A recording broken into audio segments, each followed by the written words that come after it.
be sitting normal like this. Breathe, are you ready? Ready. You're not breathing like me, you're not breathing weird.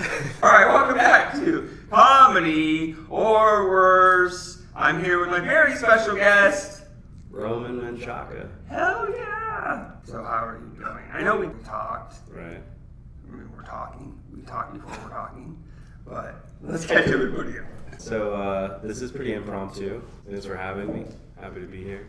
Yes, well, Roman wanted to be on the podcast, and he politely asked me several times, and I'm like, yes, I want to. And then finally, mistakenly scheduling other people ahead of him. So I'm like, okay, I'm sorry. Will you be in a standby position?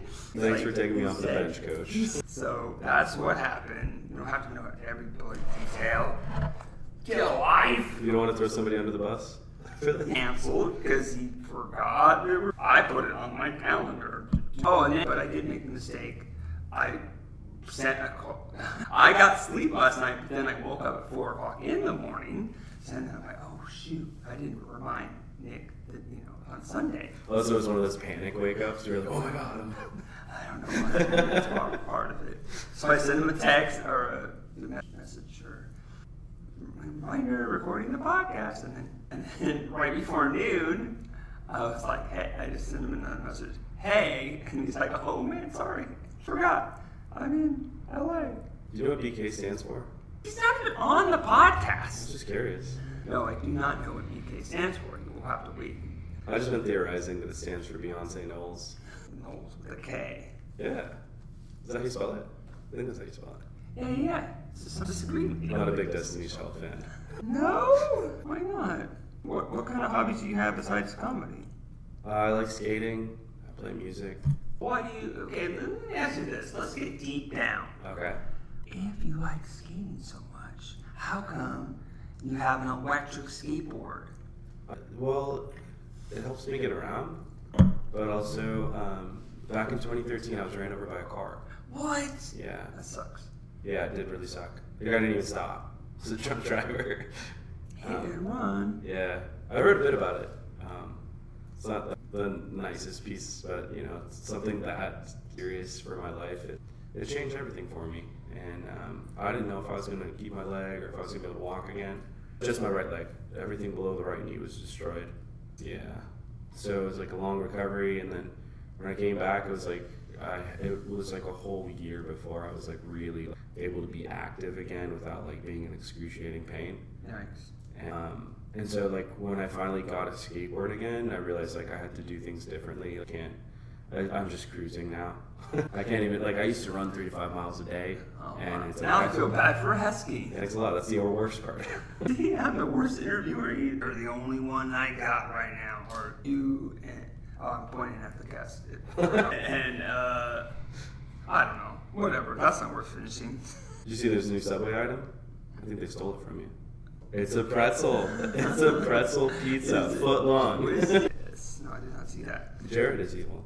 Listen, Jared, did he inspire you to do comedy? No. So what, first of all, are you using a stage name or is that your real name? This is my real name. Yeah. Hell yeah, one of the brave souls. I don't have anything to Or hide stupid souls. that I know of. That's really his real name then. Couldn't It costs extra, huh? Yeah, it's a lot of documents, space.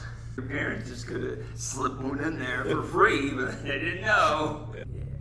Yeah, that's my name. Hell yeah. This is good. This is a good name. So how did you get into comedy? I've been a fan of comedy for a long time, Uh-huh. and I've always been kind of like the funny guy, the prankster, I'm a middle child. Really? Yeah. Okay, that's cool. Yeah, and then my last 2 girlfriends. I was gonna roast you, but I decided. You're gonna roast me? I was gonna roast you, and Oh, what are you doing on stage? No, I'm just trying to I got feedback that one episode was actually I got roasted. Oh, your last episode had no energy. I'm like, oh, so that Joshua Boya that's been on the podcast twice. Oh, okay. He roasted me. That was a good roast. Okay. Well, did you actually, call I don't in know. to roast you? No, the roast battle. Oh, okay. Roast battle. But this isn't about me. Oh. Would you ever want to do a roast battle? I would love to do roast battle. Yeah, I was in discussion with 2 people that want to do it. I'm not certain that we've already signed up for it. But yeah, getting back to the question, my last 2 girlfriends were like you gotta do comedy, like you're so funny. And then like the most recent one would literally take me to the Comedy Store and sign me up. And I'd be like, I'm not going up there, I have no material.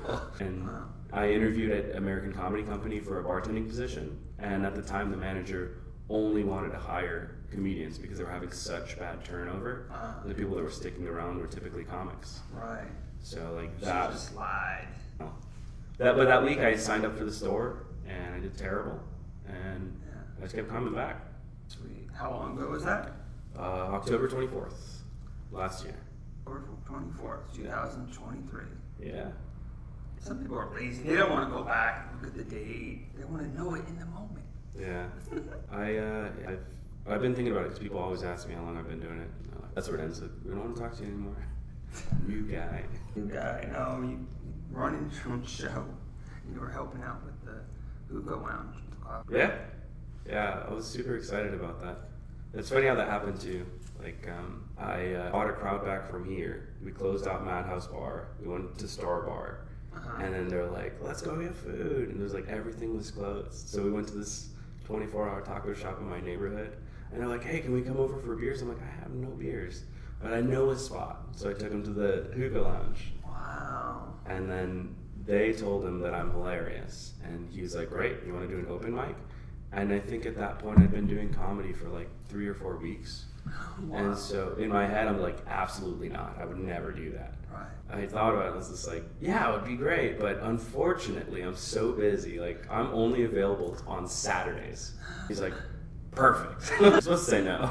You're like, you don't want the lead to die, but you want to drag it out, and Yeah. he just agrees. Like, I've heard that, like, just say yes to everything, and like, I kind of have done that, like, with different careers that I've gone after. They're like, hey, do you know how to do this? And I don't, but I'll like Google it or figure it out. So, what was the last one before comedy you were doing? I was bartending. You're like, I didn't know how to bartend, but you said you did. No, I mean, I've spent 15 years under the influence. I know how to bartend. But in fact, it was like I started as a part-time job. Started working in the service industry at a work-from-home gig during COVID, and I really liked it.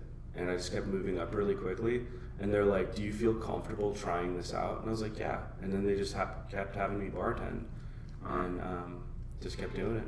Cool. Yeah, but I mean, like, I had to do a lot of homework. Studying at YouTube University. That's cool. It's a good exercise too, because I'm actually kind of shy. Definitely an introvert. Okay. I did well. Yeah. Which is ironic.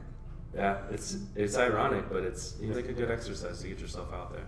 So, like, after a night of comedy or hanging out or whatever, you just like gotta go home and like charge.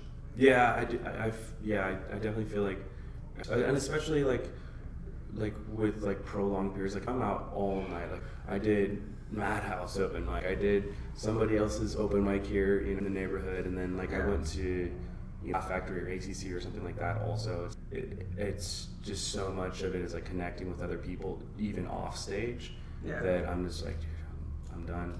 Sit at home, not talk to anybody, hang out with my dog in silence, go for a long walk or skate. That's cool. Yeah. Makes sense. Let's see. So, once you were always a fan of comedy, but once you started, did you? No, I was humiliated my first time. Oh, okay. They put me in the very front at the store, and there's like only comedians there at that point. Maybe like 6 or 7 people in the crowd. Yeah. And they put me on first, and I was terrified. So well, it's the luck of the draw. It's a bucket pull for sure, but yeah, I was on first. So I was like, watch the bucket pull? I watch it every week. Is he a magician or something? Like, has like little codes on the back. It's like, I mean, you can already have a list here, and then pull out a blank piece of paper here. No, I've seen. You watch it. Sometimes you can see through the paper because it's thin, and you see the name backwards. Can you see it? Have you seen it before you read it? Not every name. Call me a conspiracy nut. But I got a little buzz on before I went there because I was like, dude, this is awful going on first. And then I did terrible. I had no idea what 3 minutes was supposed to look like. I probably prepared 9 minutes, and it was a funny story, but there was no quick setup punchline or anything like that. Right. So I went back to the drawing board. I was like, I gotta redeem myself. Started hitting up. I think Wishbone was the next one I did, and then I think by I had gone out every single night for a week, and by the time I did my first week, I actually had a great set. But it was like I was getting laughs, and I was like, okay, this is way better than day one. Definitely sweet. So, what is your writing process? I want to tell my story, so I like to sit down and be like, what part of my life do I want to share on stage? Like something that's funny that's happened to me, or something that's horrible that's happened to me, and how can I navigate through making it funny? And a lot of times, I think back to that stuff, and it was joking about the hard times going through them was how I got through them in the first place. So it's trying to get back to that place where I was like, oh, remember when you were miserable and you were making fun of yourself to get along? I was just trying to figure out that and how to chop it up to get it to something presentable for the stage. Makes sense. But other than that, I like reading the news. I love politics and stuff like that. I haven't shared a whole lot of politics on stage, but I have a lot of strong opinions about things. So there's definitely a lot of topics that I want to talk about and trying to, point fun at the ridiculousness of whatever today's next big story is. Right, exactly. Yeah, you can't get away from politics because politics is everywhere. Family dynamics is technically politics. Sure. Right? Yeah, especially whatever. It just gets bigger and bigger and bigger. The bigger it is, the harder it is to have things, the truth. Yeah. Well, I've gotten sort of nihilistic about at least American politics lately. Yeah. So it's harder and harder for me to want to talk about that specifically, but sure. Certainly there's all kinds of other ridiculous things in the news that might be slightly tied to it that I'll touch on. So do you ever fear that if you do current event kind of things that the joke will just get old real quick? Yeah, all the time. Yeah. But it's there's always something happening, Sure. So you just start exercising that muscle to be able to take a news headline or a news article or whatever, magic on stage. Yeah, and especially there's always something that someone's getting upset about that's a nothing story. It's still hilarious how mad Fox News was that Barack Obama wore a brown suit. It just shows how silly. That was a news story, and it's still hilarious even all this time that's passed. Whether it's relevant or not is obviously it was never relevant. Yeah. Couldn't get any less relevant over time. Yeah. Wasn't it Theodore Roosevelt that was in a wheelchair and no one really talked about it? Yeah. Well, they kept it a secret for a while. Yeah. Right. Yeah, but there wasn't. News article. Oh my God, it was so stupid. This is gonna be awful lighting. I have to turn on the light. Oh, one episode. Now I have an idea. One episode, the sun comes at a certain angle, and it was just washing out 20 minutes. It sucks. What did you do with that? Did you cut left it in. I'm how am I supposed to edit this? It's a CapCut. I also don't know how to. I don't want to spend a lot of time. I want better sound quality. We're using a microphone hooked up to my laptop, and we're recording on the laptop for video, but just to capture the audio. And then my iPhone 15 is up there.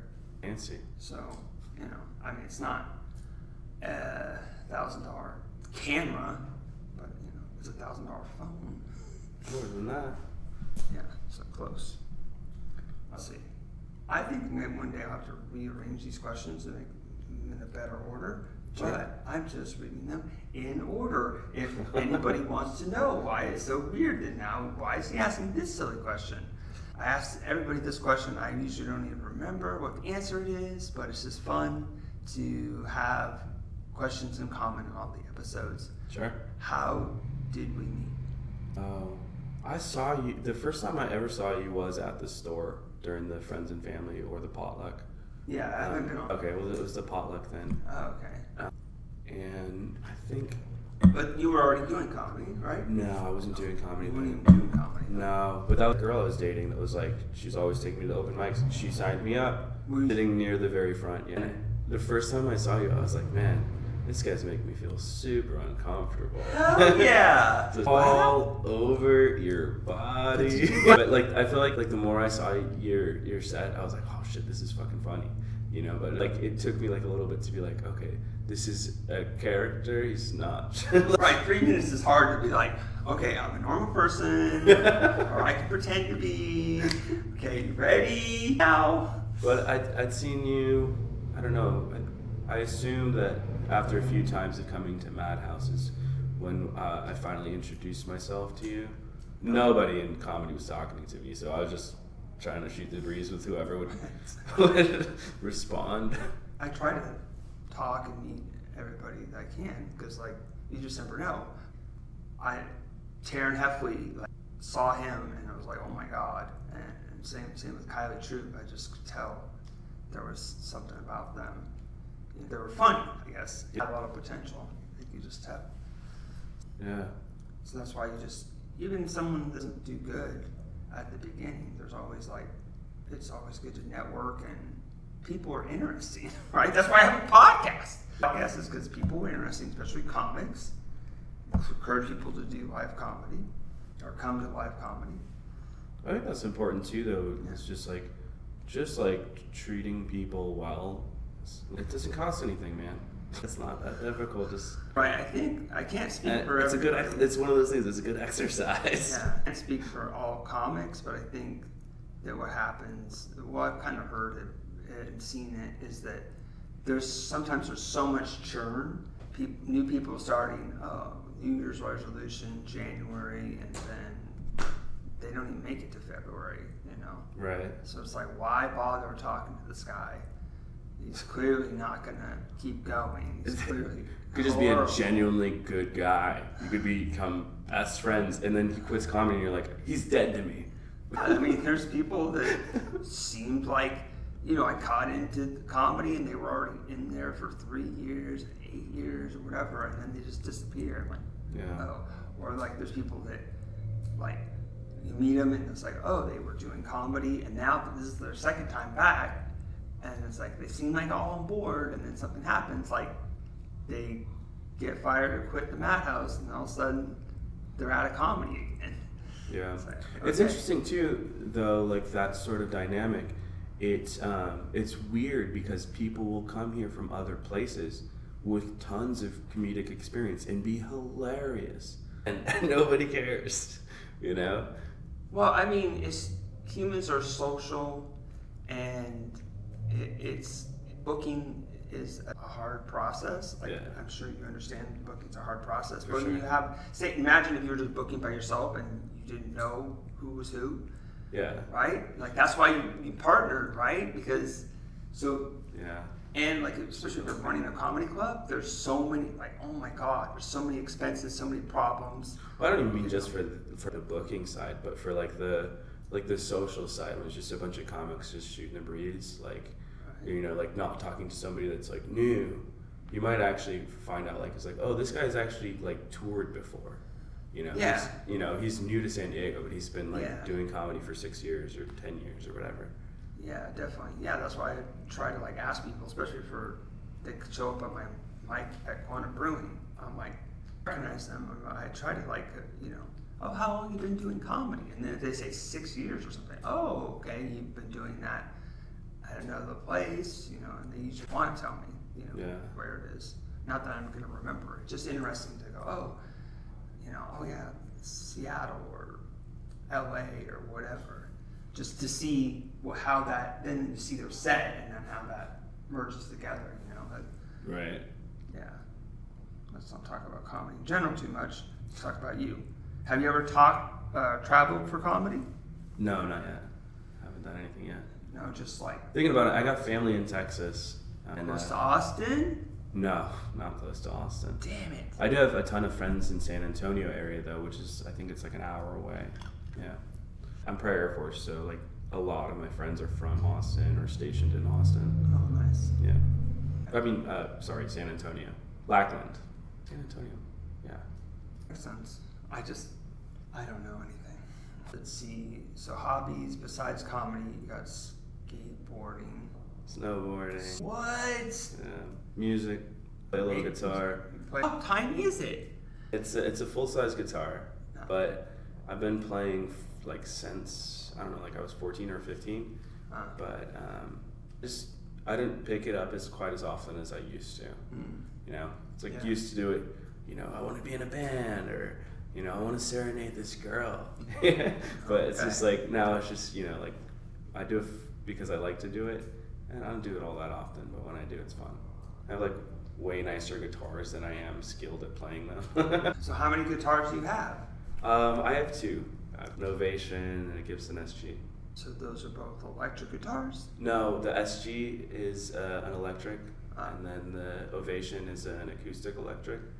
It's like something like Bob Marley used to play. It's even like from the 80s. Nice. It's really neat. Yeah. Sounds fun. Yeah, I want to get better at music, make more music. What do you play? I played the iPad. I've made songs, and then it's like, how did I do that? I It's a don't remember. mean tambourine. I don't know. I don't know how to read music, and sometimes it all lines up, and it's like, oh, that part sounds really good. Yeah. But Jimi Hendrix didn't know how to read music. Yeah, and it's not that you have to. It's Yeah. just context for what I'm saying. Yeah, so he developed his own way to express how he's writing his music. Yeah. And it was like he'd use colors and shapes and stuff. It's interesting. Yeah, that's cool. This is another language, you know. But were other people able to read it, or he just was able to? Oh man, it's like Da Vinci. You don't want other people to read it. It's just for you. Hopefully, some of it survived, and people can say, "Oh, this is this song." Like a Rosetta Stone Yeah. for Jimi Hendrix's page music. Also, it's colors and shapes, so it's like art too. Right. It's visual art and audio. For sure. Video too, because music, sweet. So, do you wish you started comedy earlier? I don't know that it would have worked if I started it earlier. I feel like I'm getting in at the right time. Have enough life experience behind me and Right. pretty comfortable in my own skin at this point. That's good because it's all over your body. Thanks for noticing, Aaron. I mean, I haven't seen all of his skin. How do you think I got on this show? Oh no! Jump the line. Let's see. I'm tired. Are you tired? I'm pretty tired, yeah. Why are we tired? Life is hard, huh? Yeah, I don't know. I'm kind of a night owl. Who? I've also always had like a hard time sleeping, and it didn't get any easier like being an Afghan vet. Doesn't sound good. So, what was the worst thing about war? The worst thing. Or your experience? There's any number of things that you can think of that are not comical, but maybe some of the funniest things. Yeah, what's the worst thing that you think that later could be funny, and maybe later is now? And it's rough. Just like, I mean, imagine living in a 200-man tent with all of your coworkers. Yikes. Like you can't get away from them. With them all the time. And, you know, like it's all dudes. It smells, you know. Yeah, I bet. You know, you're in bunk beds, you know, and like we're men who gotta handle certain difficult situations sometimes. And half of your coworkers are there. Wow. That's crazy. Yeah. It's not a fun time. But you made it through it. Survivor. But you got out because you're like, screw that. Not again. Thank you very much. Yeah, makes sense. So right now, what are your goals in comedy? Goals in comedy.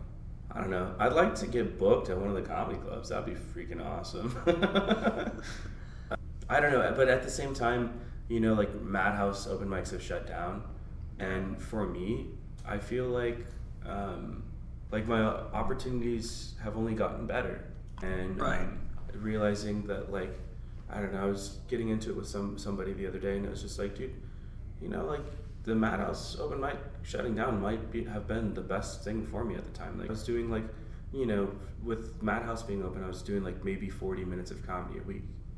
You know, I was running my own stuff and like getting booked on other shows after my Madhouse closed, and I'm doing like over an hour of comedy every week. Nice. And like even if it never comes back, I just realized like, dude, I can make my own way. So I'd love to take a gamble on myself, go do comedy in some other city. And certainly like in the immediacy here in San Diego, just you know, being a regular at one of the clubs would be awesome. That's good goal. So, do you have like a favorite fan interaction? Someone was a fan of you, or you were a fan of another comic? I haven't met a lot of comics that I revere outside of the local area. There are some really good comics here, and I mean, I'm working with one of them. You know, he's a great partner, and I mean, ever since I met him, things have been really cool. People told me, like when I first met him, someone came up to me and was like, "You can't talk to him, man. Like he's been doing comedy for like 10 years. What? Like stay in your lane." This is like, Oh my god! like, sorry, What kind of crazy? local celebrity? Like, What kind of crazy bullshit is that? I don't know, man. There's a hierarchy, you know. I've had a lot of fun interactions with people that liked my comedy. Like that's how I got the open mic in North Park that I was running.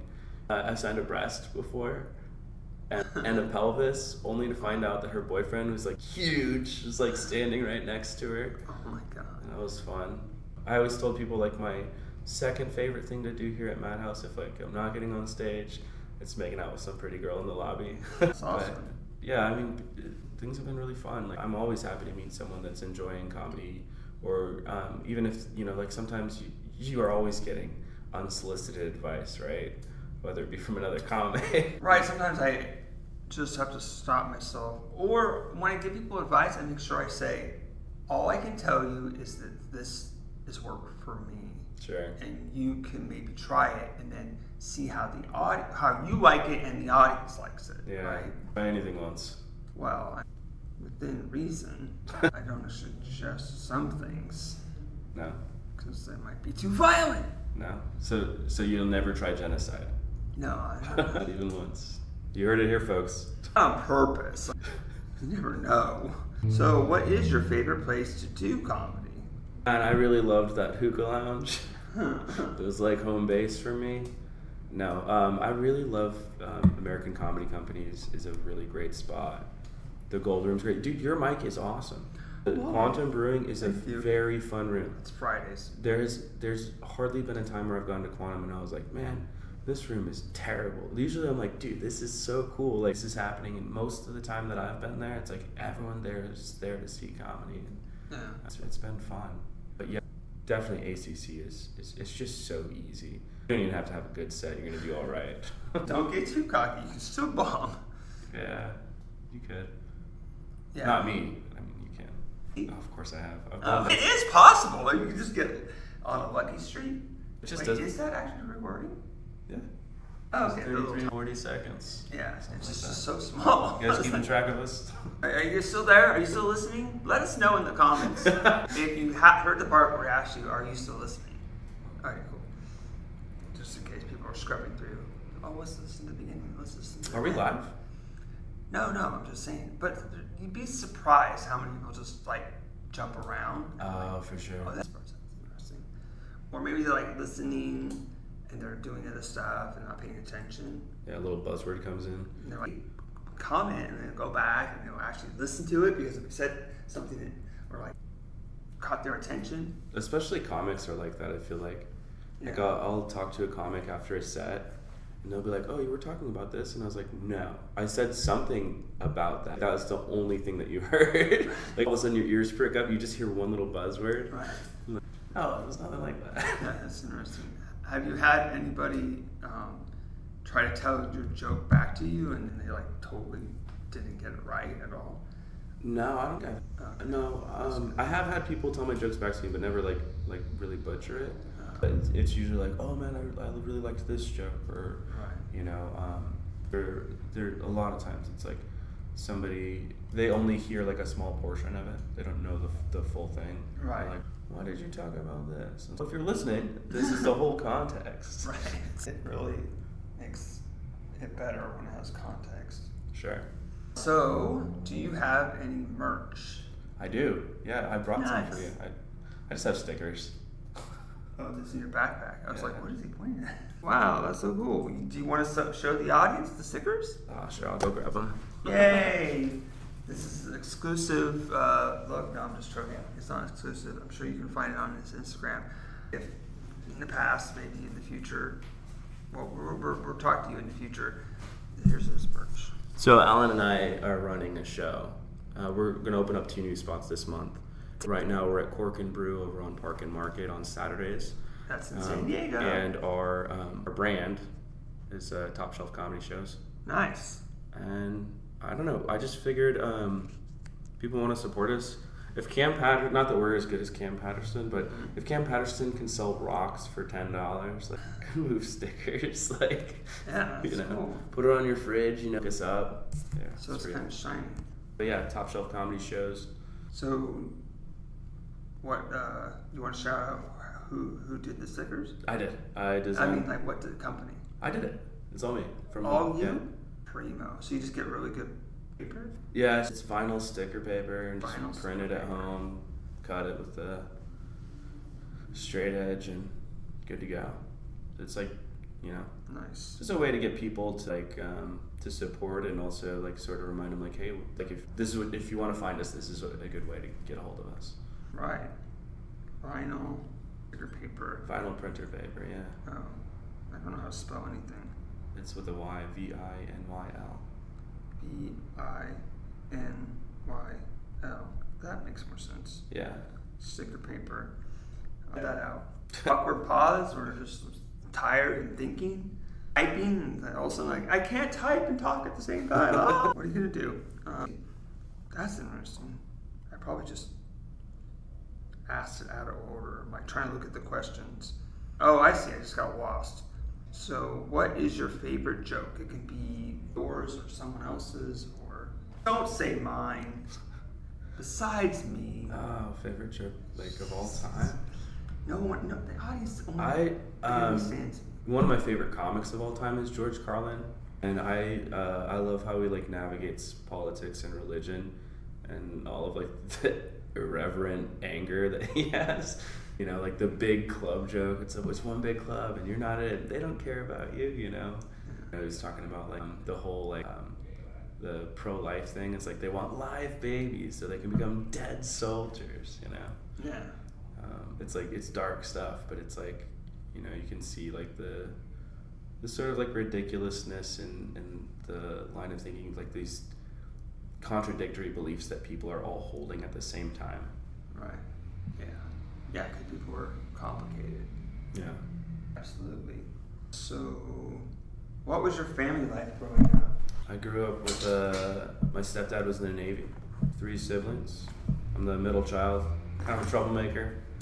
Always a goofball. We moved around like every 2 years. Pretty rough childhood.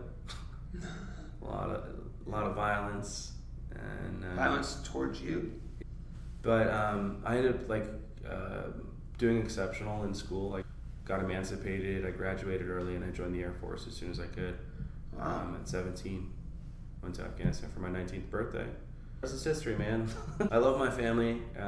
It was just my parents were really young when they had me. So Yeah. I see. Yep. So, do you have like a favorite inside joke?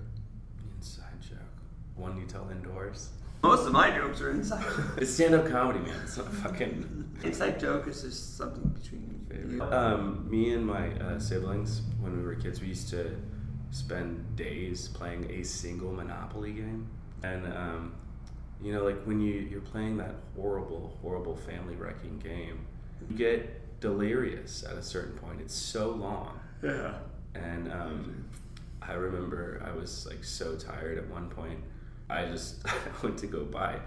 I kept like I'm winning the game, so I'm like buying houses all the time. So I'm like just throwing cash on the board, like 6 houses, and like saying it like all German. I was like 11 or 12 years old, and me and my brother, whenever we say something about houses, we always say like 6 houses. It's so stupid. Oh, it's something so from cool. like way back when. It's if you weren't there, you didn't get it. That's right. That's really cool. So, how many brothers and sisters did you have? You said you were the middle 3. child. So, Oldest son, sisters. So, but there's only 3, and you're right in the middle. So Or there's 3 more. 3 more. Yeah. Okay. Cool.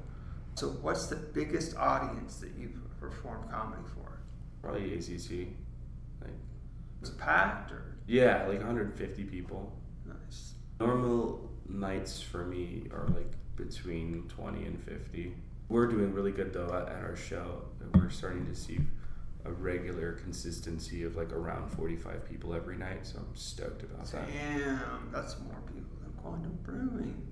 Congratulations. Thanks, man. Put a lot of work into it. Number 1 on Google. Hopefully by the time this podcast drops, we're still number 1. That's cool. So other art is like you design your own flyers and you got the stickers. And Yeah, I don't think I'm good at it though. Oh, It's not something that I pretty like good. to do. Right.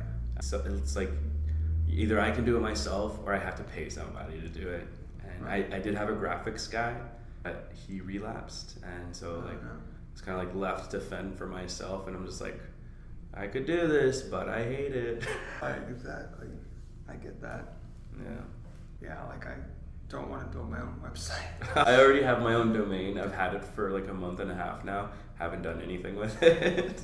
Registered it at this one site, and it's more technical than I want. Like back when I was coding, it was, okay, I get it. Read all the documentation, have it just work exactly like. Now I'm just like, don't have any patience. Like, what? You said to do that, and it's not working. I want to move the domain to another place that's easier. Yeah.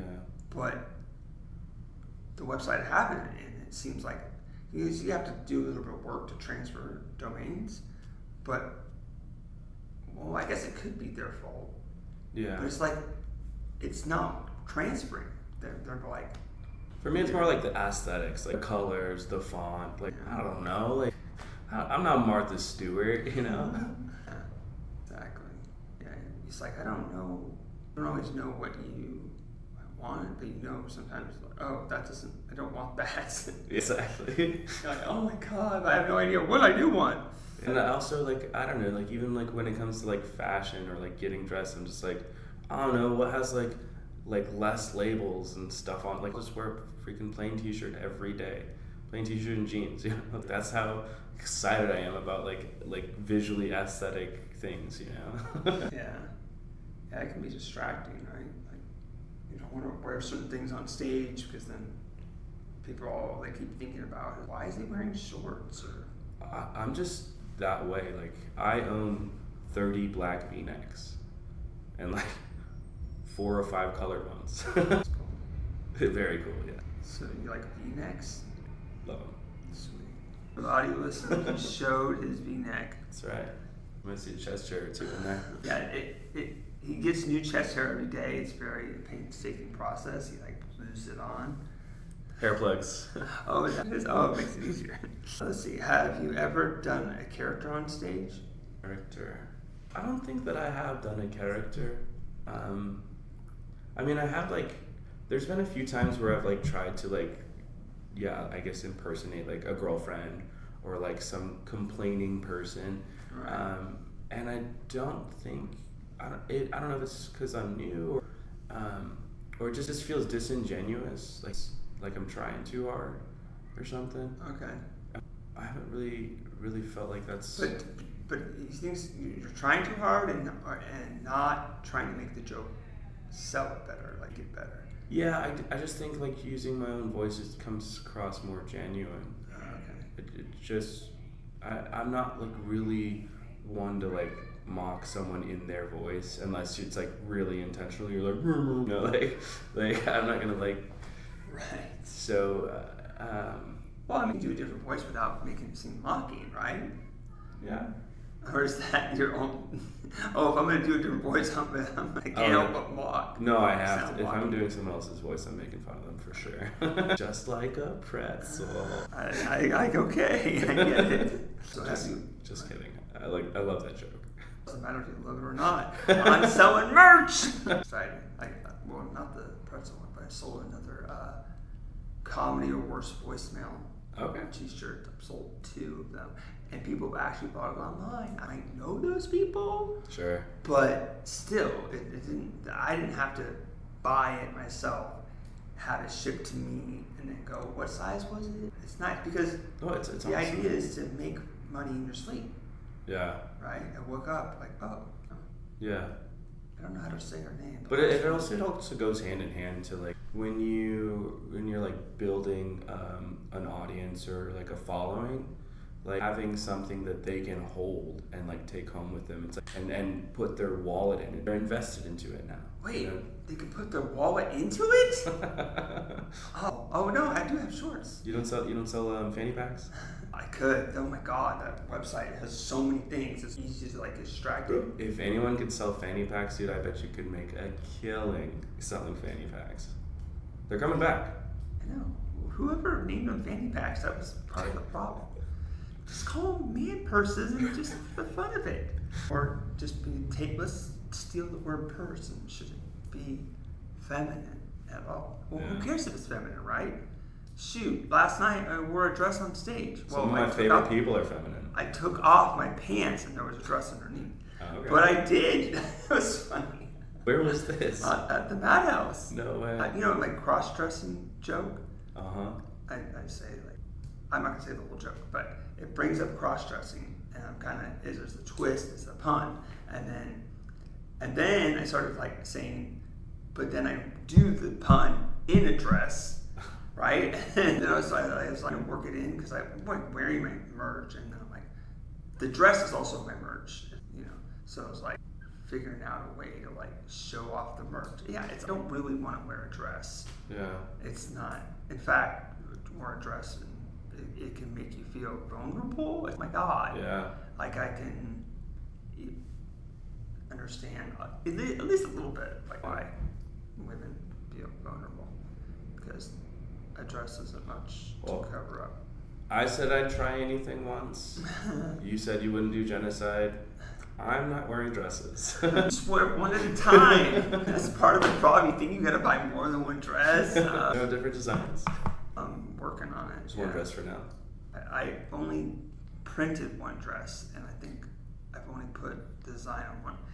Even though it's like, fairly simple. It's like, okay, put the picture on the thing. Okay, line it up, or shrink it down, line it up exactly. It still takes time, even though it's pretty fast. It still takes time, and then you have it saved. And now, the website that I have is great because it's like you can push it to Etsy, you can push it to Square Online, you can push it to Squarespace. Like all these partners, and each have like pluses and minuses. But it's not like you publish the store and it goes to all the stores. You have to do it separate for each one. Well, we're only a quarter away from prom, dude. Have you thought about like a promo code for prom? Oh, actually, hopefully by the time this is live, it will already happen. I'm gonna be doing like what would you call it? Oh, I know what it's called. I had the Chat GPT help me with the name. I put in with the description, and it is networking. Oh my God, I should look it up. Community networking blitz, or it was better than that now. But so the idea is, hopefully this ages really well and it's worked. Say that someone wants to help me sell merch, right? So they let me know. I create a coupon code specifically just for them, and then say it's like I'm trying to make money, so it's like $1 off for the customer. So Sure. send it for the customer, and then I would match that for the person. Yeah. You sell one shirt, they get $1 off, and you can just tell them, say that you were interested, right? I would just encourage them. You get something. But they're an affiliate essentially. Yeah, it's like they don't have an actual affiliate program. I have to keep track of it myself. Sure. That's why I would have a different coupon code for each person that wants to do it. That way you can keep track of, oh, Jimmy sold the shirt, not Justin, it was Jimmy. Sure. Because you got to know who to give the money to, right? Yeah. What do you think? That's a bad idea, good idea, or? Yeah, I mean, any way that you can market and involve more people. It's so much harder to do business by yourself. It's just, I could keep going along and selling a shirt or something here and there, but that's not what I want. It would be nice if everybody was like wearing pretzels or comedy or worse or whatever. Sure. I have to obviously wear them all the same. I just want these on people's fridges, so they're like, "What are we doing this weekend? Oh, we're going to the Top Shelf show." You've thought of magnets?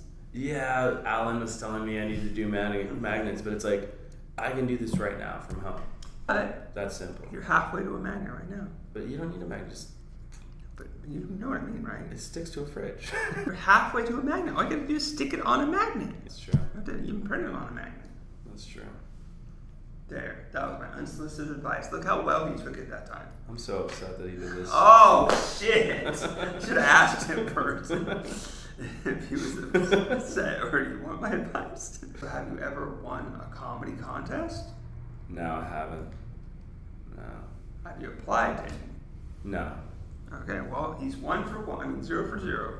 How was that one? I am, I have 2 opponents for the roast battles. Not that that counts as a contest, but I mean, there's a winner. So, those will be fun.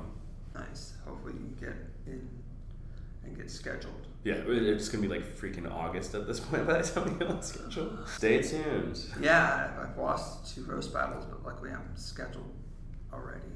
Who you got up to against next? Mario Mann, I don't. I never heard of him. I know. he's Are you like- going to LA for that? No, I didn't do good enough to go bump up to LA. How? But Joshua Boyd, my opponent this last time, the blind Jedi. So got then it. how did you get paired with Mario? If you don't know this guy, they just book you. Because Gordon Downs that runs this. Well, I think part of it you can lose but still do good. Yeah. You know what I mean? I didn't do good enough. I mean, think about it. It like all these factors led to the moment where Joshua excelled, Yeah. right? And if I sucked so bad, or I was the one to have to pick somebody, right? So like, Sure. you know what I mean? Like I can't. All I can know is what that I can deduce and what's kind of been like not. Well, I mean, I'm tired. It's hard to explain. For sure. So Words are hard. especially when they're in your mouth. For whatever reason, he's like, "Do you want to do it again?" And I said yes.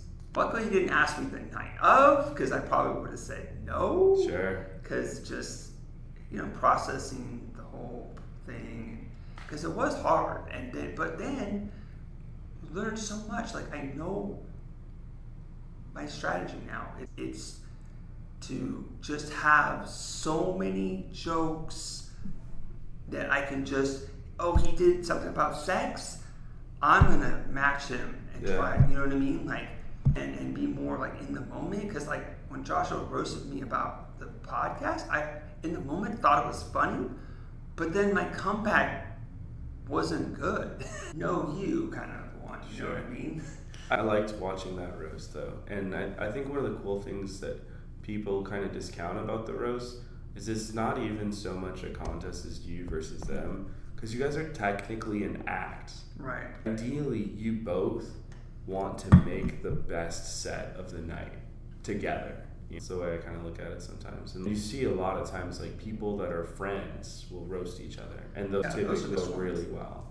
But I don't think I would want to do a roast where we were prepared ahead of time, because it's just hard to like. I don't think I'm such a great actor to come up with those. But I already know it's coming, so you're not thrown off. It's actually a good skill to like. I mean, that was part of it. Is that and the judge was like, you were kind of nervous, or what did he say? You got unsettled or whatever. And in the moment, I'm like, attitude. But then I listened back to it, and I'm like, oh yeah. I kind of started to say something. I stopped, and then I finished the joke, and it's just. I don't even remember exactly. It was just so much. I was like trying to remember what I was going to say and say it, like really clearly and stuff. Because like my nervousness comes out in different ways. Like I'll talk too fast or talk too loud. I won't have the right. I don't want to have the right tone. Yeah, I also think though there's some opponents too that are like just so hard. Like just the fact that Joshua has his walking stick and he's visually impaired,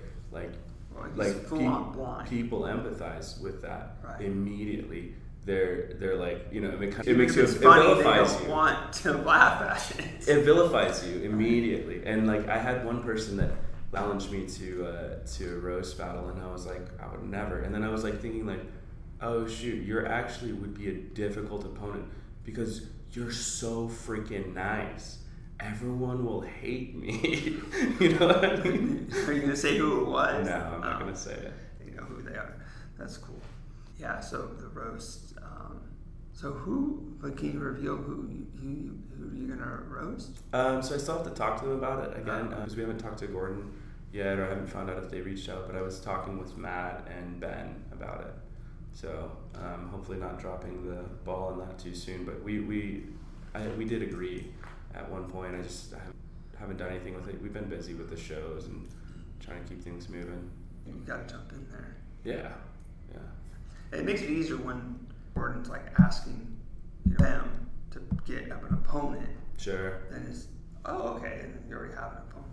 Yeah, it was just everyone's like reaching out to him, and I've been wanting to do it, and I've had a couple people challenge me, and I've challenged somebody, but finally got a couple people that agreed to something. So I really want to do it. It seems like a fun style of comedy that I actually really love. Like a huge fan of Greg Giraldo and Anthony Jeselnik.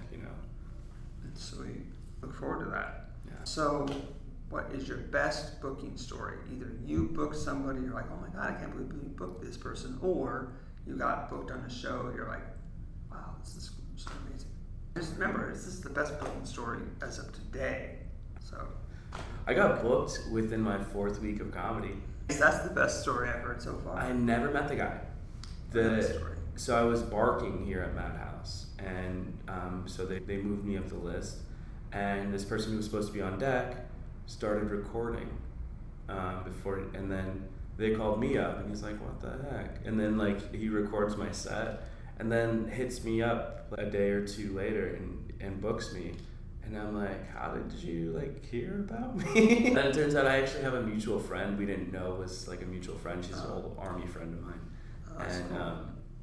and it was, I was pretty stoked about that, because it's like, I don't know, just to have like a good set in your first 2 weeks of comedy and have someone appreciate you like that, it's just it made me feel like I'm on a good trajectory, things to happen this quickly for me without asking, and then thinking like, what happens if I actually had the balls to ask, and I continue to grow, like that trajectory. I think it's what keeps me, like when I have those worse parts on stage, or off stage, in social interactions, like it kind of keeps you grounded and keeps you ahead in the game. Hell yeah. Nice. That's a good story. So have you ever been on Kill Tony, or you want to go to I have never been on Kill Tony. Okay. I love Kill Tony. Okay. And also sometimes I'm like, dude, this is horrible. But I don't think that my style of comedy is necessarily great for that format. I want to be like more of a storyteller. Sure. I'm not crazy with the one-liners, and I love guys that can do the one-liners. Mitch Hedberg, Jeselnik, Stephen Wright, but and there's a lot of great comics here that do the one-liner thing and can punch up a minute really quickly, and it's just not like something that is my style. So I don't think it would be good for a good format for me, but it is. It would be fun if I ever had the opportunity. Like, I would never be in like go to Austin, Texas, and do comedy and not try to get up. It's just, I don't know. I would prefer to even 3-minute sets sometimes feels like what am I here for, man? Just rushing. Yeah. Exactly. I feel like when you can pace yourself through a set sometimes, especially when it's late at night and everyone's drunk and passed out in their seat, Right. Sometimes you gotta really slow it down a little bit, speak clearly into the microphone. You're giving a lot of good advice. Oh yeah. You know what I'm talking about, though. Yeah, I know. I was just at an open mic, the Proof Bar, on last Monday, and I was just like, it was just a coincidence of pulling from a bucket, and doesn't have a good set, doesn't have a good set, or no, I've even seen some of those people before and had better Could be sets. a tough room. Yeah, it was just all comics, small group. But then got up there and I'm like, you need to slow down, enunciate, speak clearly. Those are different things. Or speak up, I guess. Sure. Whatever. That's how I started my set. can't help but give you unsolicited advice because you're torturing me. But after I went up and like the rest of them, I'm not saying that I caused them to be better, but hopefully. Or I used to see that all the time here, like somebody that's like really good do horrible, and it's like, dude, look at the clock. They're wasted. You started speaking super fast, and they sunk into their seat, and then they got like stressed out, and then they just tuned you out.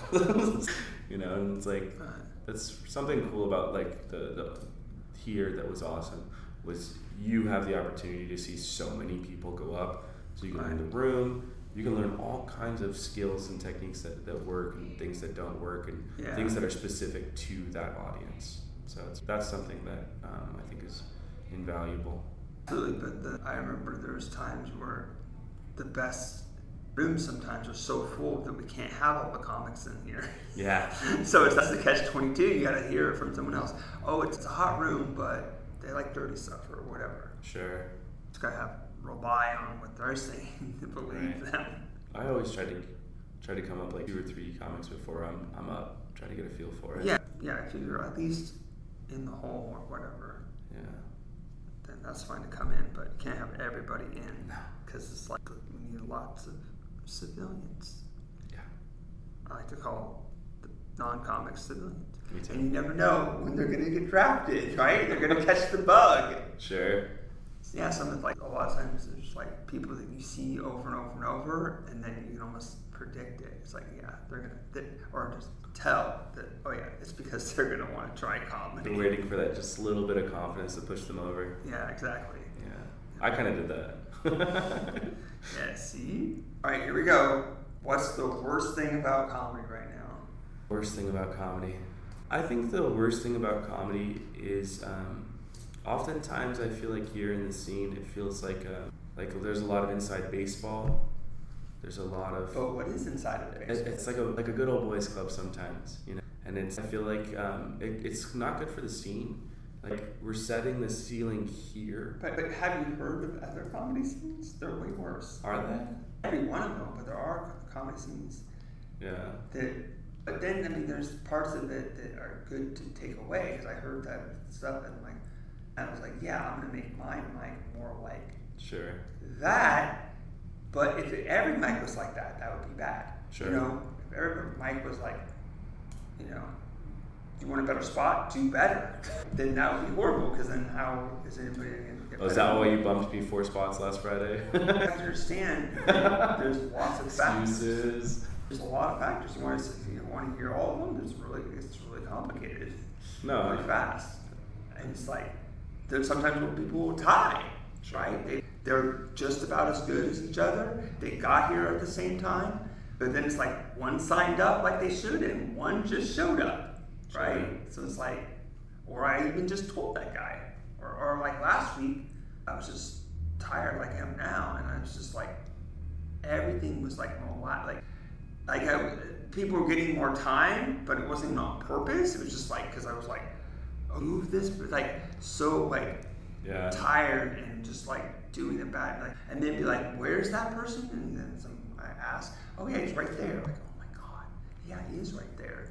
I just think though, that sometimes it does feel like, they say like a rising tide lifts all ships, and I do feel like there's certain things that are happening in the scene that is sort of controlling outcomes for other people, and it's like it's not getting enough exposure for other people that like coming or talented or deserve a shot. And I think that there's an element of gatekeeping that can allow for to give you some more credibility, but there's also an element of gatekeeping where it's like, it's just like me and the boys, and it's like, I don't like like that part. Gatekeeping to me is helpful for people to work towards that gate, and then pass it when they are doing things they should, like getting better at comedy. Sure. Come on, just follow the rules. It's not, the open mic isn't a bringer show, but share it on social media. Come on.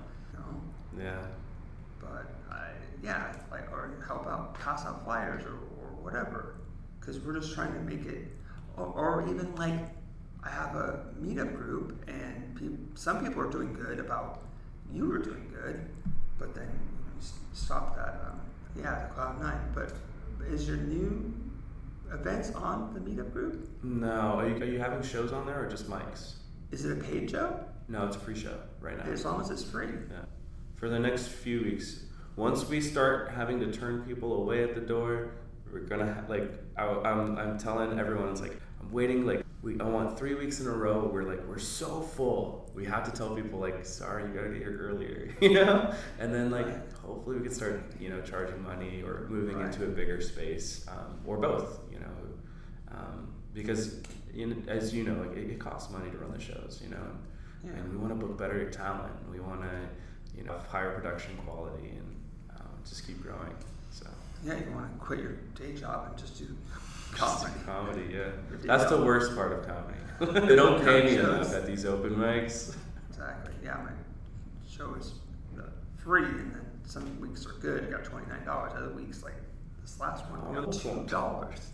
You made two? I got $2 in tips, and the thing got passed around twice. The first show that I ran, I decided, we're gonna book. You told me to do it. You said you need to book showcases, and I was like, fine, I'll do it. And then Alan was like, dude, you need to book showcases, and I was like, all right, fine, I'll do it. So I was like, I'll do it once a month, and he was like, no, you need to do it in 2 weeks. And I'm like, I want people to know about it. I don't want to book it and then have nobody show up. And Alan's the only reason I gave you the feedback of showcases is because you were saying what you wanted, and I translated that in my experience. And I'm like, well, what you want is a showcase, not an open mic. So we booked it, and then and it was great. We filled the place to the gills, and I paid for some advertising, and I did some barking and everything beforehand. But I ended up losing $20 on the whole thing. Yeah. And at the end of it, Matt Eisendrath, he was performing on the show. He was like, here, man, you should never lose money on a show. And he gave me $20. And I was like, why, dude? I booked you. He's like, just keep it. It's crazy. But I don't know. He was super stoked that it turned out that way. And I don't think anyone expected it to be as good of a show as it was, especially for my first time. I was, Yeah, absolutely. Everyone was stoked about it. That was a great mic and show. Yeah. I definitely noticed a difference when it was a show. We miss it. Yeah, well, we're working on a new spot for the mic, but you gotta have all the right things. You gotta have an owner that's willing to work with, location that's like, am I gonna be able to get people in this local area to come in on a regular basis? And then on top of that, it's like I really need a budget. I can't be bringing in 30 to 50 people into your establishment and not getting anything for it. It's just finding the right amount of all of that for the new venue, and then just realizing some places are perfect venues for comedy or would be a great venue for a show, but you're not going to settle for less. The reason why we're not doing things at the hookah mic anymore is because they don't deserve us. It's just plain and simple. Real piece of work. I'm so grateful they opened their door to us, but I never want to go back there. That's good. So, what is the best way for the public to get a hold of you? I'm Roman plus a bunch of numbers. I love that. I never told you that. I never told you that. I love that. No. Instead of having actually a bunch of numbers, it's just all spelled out. Why doesn't other people do that? Because it's ridiculous. It's way more unique. I always tell people you just have to type in Roman PLUS and it'll come up. I'm number one. Facebook, Instagram, Gmail. And then we have our shows are on Eventbrite. If you look up stand-up comedy San Diego, our show is number one on Google. Doing it, I'm going to do Eventbrite. So stoked about that. We do a show every Saturday at Cork and Brew here downtown, just outside in East Village. In San Diego. Yes, sir. In Park Boulevard and Market Street. Yeah. Oh, yeah. Alrighty, so what are your questions? I wrote just a little bit down. Is the answer to one of them 7? 7. Oh yeah, because that's an inside joke. The lucky number. Inside joke. There was with my family, my sister and my older sister and her kids. I just was living with them, helping raise the kids, and in my head one day, I'm like, just was like, they would ask me a question, and I just thought, oh, it'd be fun to like ask, like, is the answer 7? And then I liked it so much that it became recurring. So that's funny you say that, because that actually leads into my very first question. Nice. Which is, they let you be around children, Aaron? Exactly. Well, before I decided or figured out that it was a comic, like, I could like read the room better and like act more normal. And also, okay, I feel like I can read the room, but I just sometimes get in my head that I can overcome it. Yeah. You know what I mean? Hopefully other comics and people can understand. You go into a room and it has everybody's being really quiet or whatever, but you're like, oh, come on, it's a beautiful day, I'm so hyped. And you don't want to read the room, you want to change the energy. Square peg, round hole approach. You want to change the energy in the room, you want to bring life to it. You know what I mean? Sure. So it's not that I can't read the room, it's that You already wrote the jokes. I just want it to change, and I have too much confidence that I can pull it off. Does that make sense? Yeah, some people are masterful at it. Well, I think I'm getting better at it. Yeah. Sometimes I think you've got to compromise and just got to listen into it. I feel like one thing that I've been like trying to work out more is just interacting with the crowd right off the bat. Sometimes like I get so excited about something that I want to do that it's like I'm not giving them the reverence or like making them feel important first before I start talking, you know. And sometimes those interactions that you have are the funniest thing you'll do on stage. So it's like I just have to do it no matter what. Yeah, that's cool. Yeah. Like the secret that I've noticed other people and myself do is like you gotta have the illusion that you're just coming up with these things. Oh, we're just having fun. I'm just a comedian that just comes up with stuff, and then you say something and I just riff off of that. I've seen comedians who do crowd work and quotes. Sure. They have just about every possibility mapped out. Oh, if they say they work in the military, I say this. Yeah. And then they even have ones where it's like, if they say something that I have no idea, then they'll say something like, oh, that's dumb. You know what I mean? Like, not really that. Yeah. You know, or, oh, I got nothing. I don't know. Would you just get uncanny? Exactly. They have like fallback tropes. What are your One of my passions? video games? What are you playing right now? Did you play Cyberpunk? I played a little bit of Cyberpunk, and I rented it, and I am definitely going to get back to it because it just keeps getting better and better. Yeah, that's the last game I played.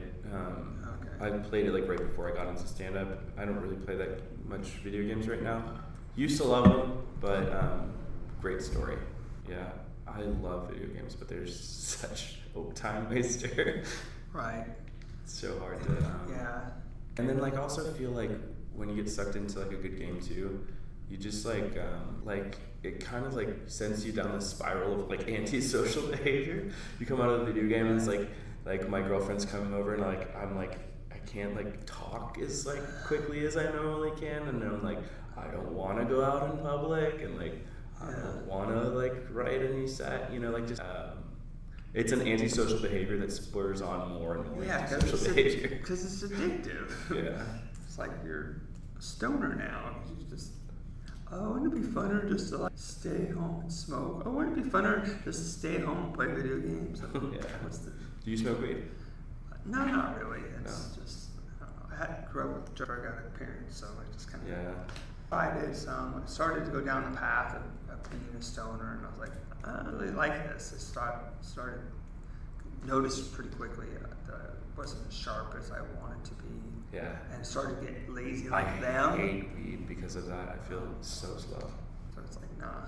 And you meet those people too. So, like, not everyone. Some people are very high functioning stoners, but some people, man, they're just like they smoke so much weed throughout the course of their life, they're never coming back. Exactly.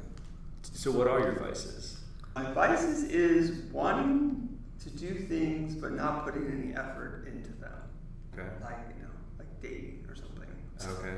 So like you're expecting. It's like I guess I don't really want it that bad, right? Because I'm not putting any money or energy into it. Sure. I'm just kind of wanting to manifest it. Well, I mean, the people that say, "Oh, it's just stop looking." those people are just lucky or geniuses or something. Yeah. No.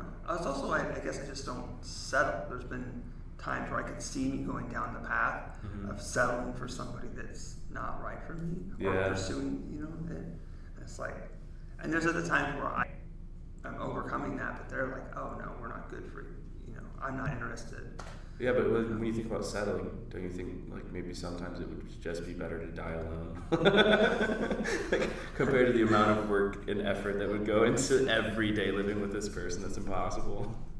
Yeah, it's like I'm 52 now, and it's like I'm pretty much the happiest I've ever been. Right. So it's like, I get lonely, but if I could just figure out casual sex.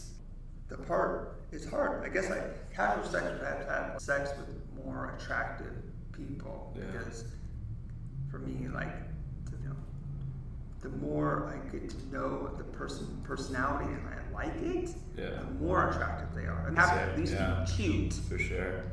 But a hot woman that if we didn't like have all this chemistry and just go and have a one night stand and oh, let's take it slow or whatever, and then I start learning about them and like, oh yeah, you're hot, but your personality sucks. Only thing going for you. Then it's like, I feel that. And sometimes the personality is okay to be friends with, but you wouldn't want, to be in a relationship because you find out they're a good person except when it comes to the people, how they treat their people. Like, or what they expect. They're good. They're expecting you like them for much. this one thing, but every other moment around them is exhausting.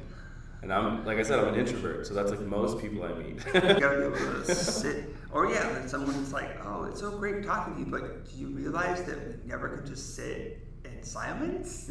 Right? You have to be able to find someone that knows how to read the room. I actually had a conversation with this person that I went on a date with, and I think it's funny that you brought that up because it was literally like a week ago, and I was just like, they just kept talking and talking and talking, and then I was just like, oh, this is where I used to live. Oh, this song is about this. This thing is about this, and I'm just like. So you have to have a response to everything. Like, did I ask you? Have you ever thought about just like looking out the window and just enjoying the breeze? Sitting in silence. It's a nice way to tell somebody to shut up. Yeah, exactly. Yeah, I feel like when they said introverts, extroverts, and then they came up with a third one, where it's like both. There's a third one. Both. Yeah, it's well, I don't think that everything's a spectrum. So it's not that someone's an introvert, someone's an extrovert.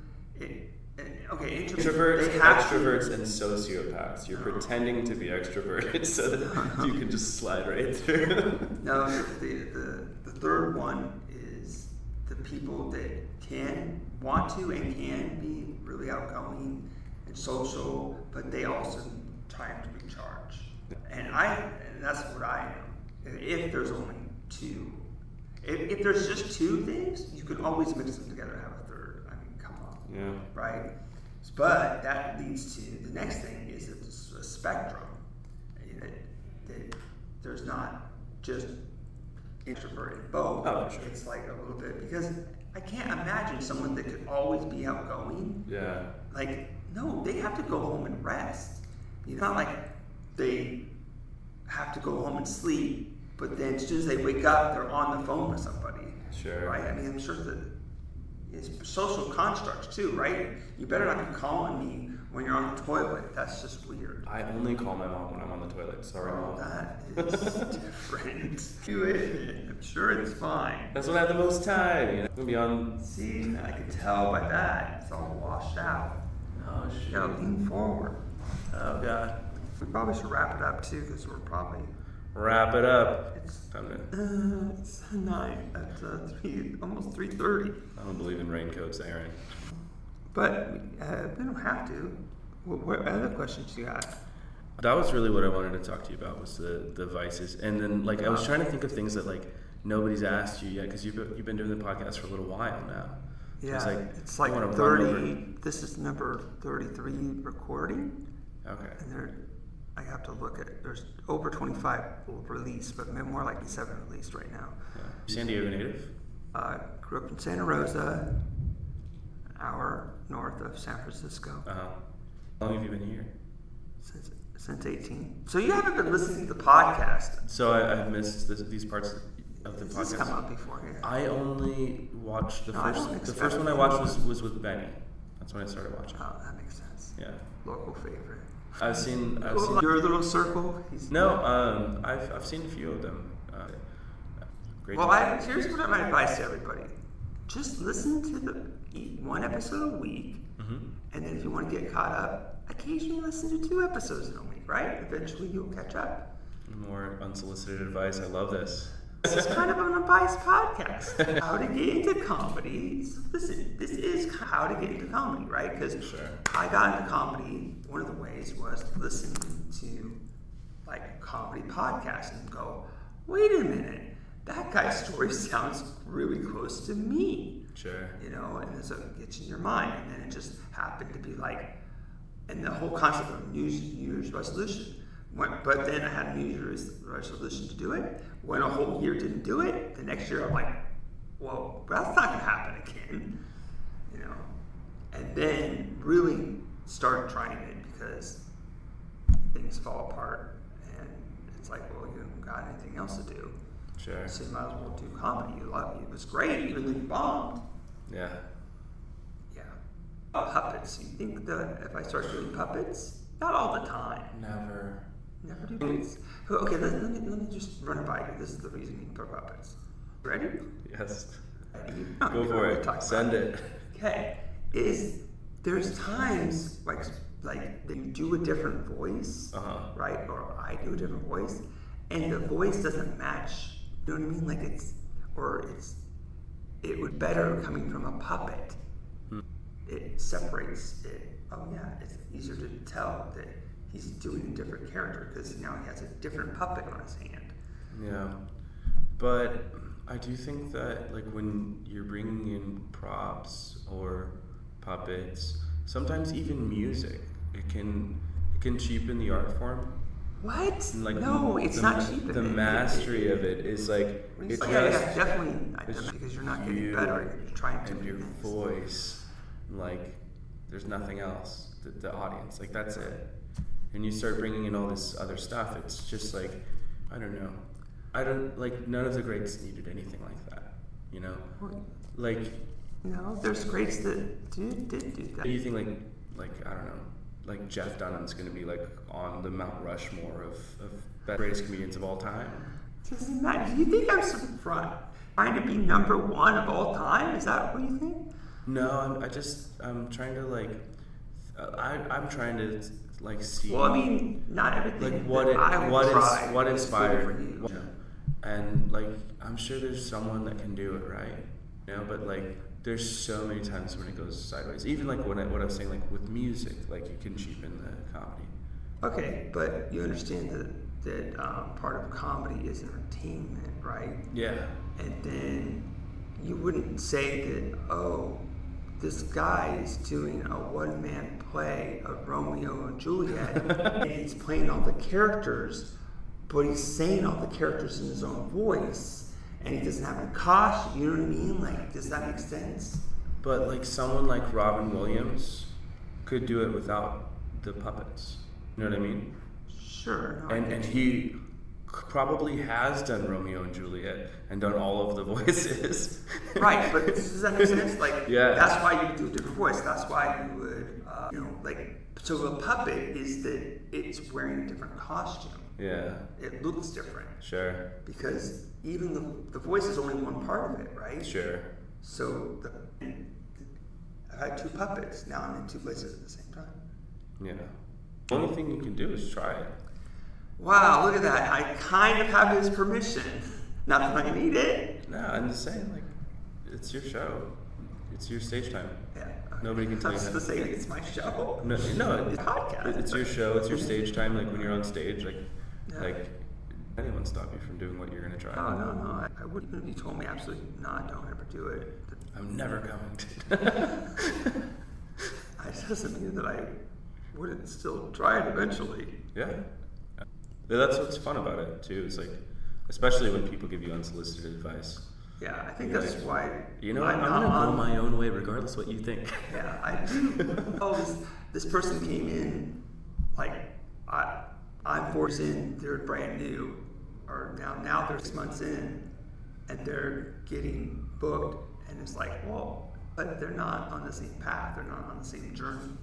Yeah. Maybe I start, or the Comedy or Worst brand grows into a multimedia thing, and they're just, even if they have a Netflix special, so good, do they have I'm not trying to brag or think that I can actually do it, but what if Comedy Worst is a good podcast that people listen to? Sure. They go to the Comedy Worst shows, they buy the merch, you know what I mean? Like other people, they have, you're on Netflix, but someone else is doing your merch. Yeah. Someone else is doing podcasts or taking a cut. It's like all these things. You already have to pay people, and you can't do it all yourself. Right? Sure. There's already compromises. And also, like, I think just in general, like, it's just a bad policy to, like, gripe about other people's successes in general. Because, like, No, I'm not trying to gripe. No, I know that, but I'm just saying, like, just, like, in general, like, like, don't compare yourself to other people. Compare yourself to who you were yesterday. Look at how far you're coming. Like, like, it's, dude, we're all on the journey. Like, like, who cares where we end up? This is a great time. Yeah, sometimes I feel like what's slowing me down is going, okay, I'm going to try to do the things that I said. How did you get mediocre rise, where you slow ramp up and then shoo? Right. And they're like telling me the things they did. It's like, oh yeah, that's the same things I've heard other people say that I should do. Yeah. And it's like, I go down that path and I just are not able to pull it off or whatever. Yeah. So that's something like I try to remember too. Is like, dude, I'm not actually trying to be famous. I don't think that I'm gonna have a Netflix special or anything like that. If it happens for me, I'll be excited. But you know what I love doing? I love getting on stage and making people laugh. I love like hearing someone's like, man, I was having a tough week, and then I saw there was a comedy show and like came to your show, and like, this was freaking amazing. Like, I'm gonna tell all my friends about it. We're coming back next week. You know what I mean?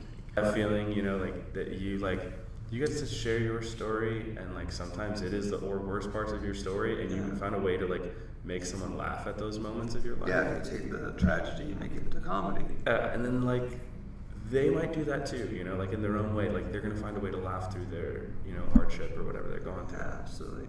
It's good medicine. Nice. So now that Comedy or Worst podcast is having guests on, like Roman, and then it becomes a show. So everybody in the audience, be sure to buy your tickets for Comedy or Worst at Mic Drop. It's not the podcast. It's just the concept says, Rudy Ortega, and this is what episode he was on, and then introduce you to the stage, and then once again, that's Rudy. If you like what you heard, you want to know more about him, follow him on social media, and you can listen to his episode of Comedy or Worst. Nice. That's the concept. That's a great idea. Yeah, it's up there on the Mic Drop. You gotta people have to buy tickets, because if it sells no tickets, then it might not run. Sure. Or it could sell out. Either one. What date is it? Sunday, June 16th at 6:30 p.m. is the start time. Okay. It's $20 plus service fees. I have no control over that. Sure. Yeah, I'll tell everybody I know. I'll be there. Thank you, sir. Yeah. Thank you. And if we get to do it again, then maybe you can be on the next show. Or maybe if enough people drop out that said they were going to do it, since now you're on the podcast, then it fits with the theme. Right. The thing is, always a bridesmaid, never a bride. No, you can have a second theme, though. All right. Well, I look forward to it. Sounds like a great show. Thank you. Yeah, thanks for having me. Hopefully they enjoyed it. Yes. See if you can stop it both at the same time. All right. Bye, everybody. We're going to stop the videos at the same time. 3,